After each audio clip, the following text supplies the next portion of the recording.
Friends, this is Lou Filippo again with another important update. Read the new Star Wars movies. Now, whether it's called Episode 7 Legacy of the Empire or something else, the purpose of this video is really to examine the family tree of the primary character. So if you're new to the Star Wars franchise, or even if you've been around for a while and you just want to get more familiar, I think you'll find this rather interesting. So we're going to go through the primary characteristics of the family tree that center around Anakin Skywalker, i.e. Darth Vader, and Princess Amidala, Padme Amidala, and their children.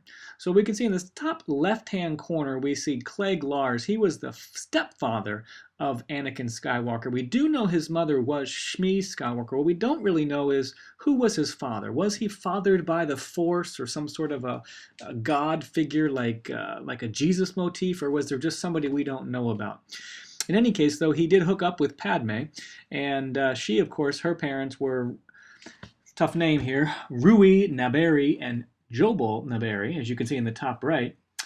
And of course, Anakin and Padme had the most famous twins of all, Luke Skywalker and Princess Leia.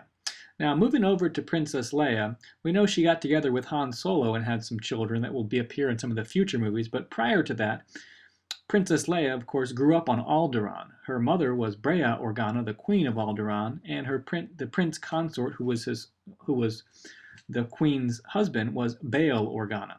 So they fostered, Princess Leia, and then she hooked up with Han Solo. And now in future movies, we're going to learn about their children. They had a pair of twins called Jaina Solo and Jacen Solo, who ends up becoming Darth Sidious, an important person to understand there, as well as Anakin Solo. So you'll meet more of them in the new movies.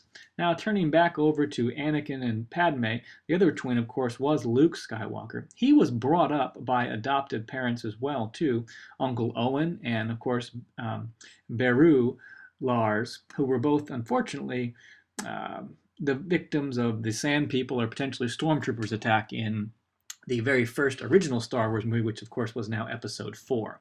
In any case, though, Luke, who fell in love with Leia, but then quickly learned she was his sister, was able to find love, or will soon find love, in future movies with Mara Jade, and eventually will have a son, Ben Skywalker. So the purpose of this chart here is just to show you what we know already from the movies that we've already seen, and then what we think we know, what's going to happen in new movies based on potential script stories and prior books, etc. that have been written. So hopefully this will give some additional information to you that you will find interesting. If you have a different opinion, sure would love to know it. And of course, the exciting thing is, these new movies really promise a lot for the Star Wars franchise. We can only hope that the new movies will be as good as the original and the first, really the first two. I'm a big fan, of course, of episodes 4 and 5 as the best of all. But of course, I can be talked into liking episode 2 and 3 as well, too. Not a fan of the Ewoks, not a fan of Jar Jar Binks, but I am a fan of the original, and it'll be interesting to see what happens. Thanks for watching. We hope that you enjoy the next Star Wars movie as much as we will.